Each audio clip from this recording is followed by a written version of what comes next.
राजनीति की सियासत के कई रंग देखे, रिश्तों पर हावी होते राजनीति के ढंग देखे। राजनीति के खेल में कोई सगा नहीं, बाप बेटे एक दूसरे के काटते पतंग देखे।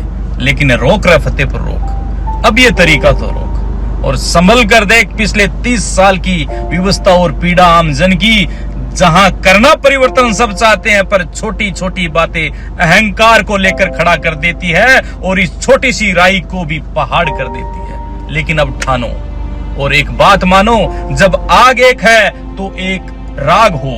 अरे छोड़ो आपसी फूट, ये लोकतंत्र जहां कहीं सर कटाने की जरूरत नहीं है, पर एक बार खड़े होकर सर गिनाने तो पड़ेंगे। तो हो जाओ अब की बार एक और, पिछले 30 साल में जो नहीं हुआ वो अब की बार कर दो। अब बात करना चाहूंगा श्री श्रवणजीत चौधरी की, जो भाजपा के अपने प्रत्याशी है।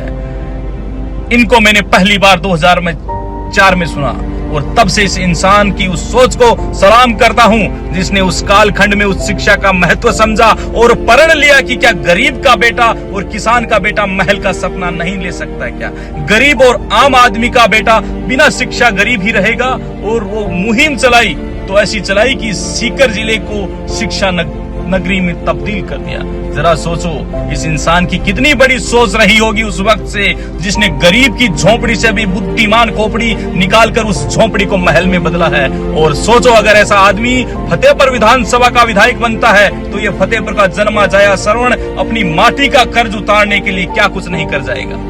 अरे जब नियत सही है, नीति सही है, समझ है, दूरदर्शिता है और सबसे बड़ी बात अपनों के लिए अपनायत है, तो अब हमें अपने विवेक का उपयोग करना होगा और अब की बार इस सर गिनाने के मेले में सबसे आगे खड़ा होना होगा। बहुत हो गई राजनीति, नहीं आती समझ, आती है तो समझ हमें इंसान की नियति, जिसमें यह श्रवण जी अपने श्रवण है और वो भी 24 कैरेट खरे।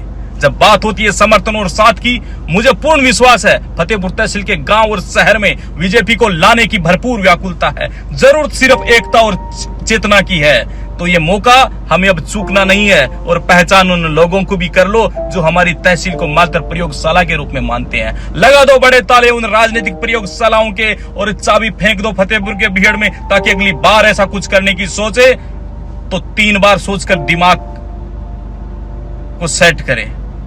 अगर इस विश्वास के साथ आगे बढ़ेंगे तो एक नया फतेहपुर हम सब का इंतजार कर रहा है, जिसके गांव की घर की बेटी कम से कम अपने रात को चैन की नींद और सुरक्षित महसूस करके सो सकती है।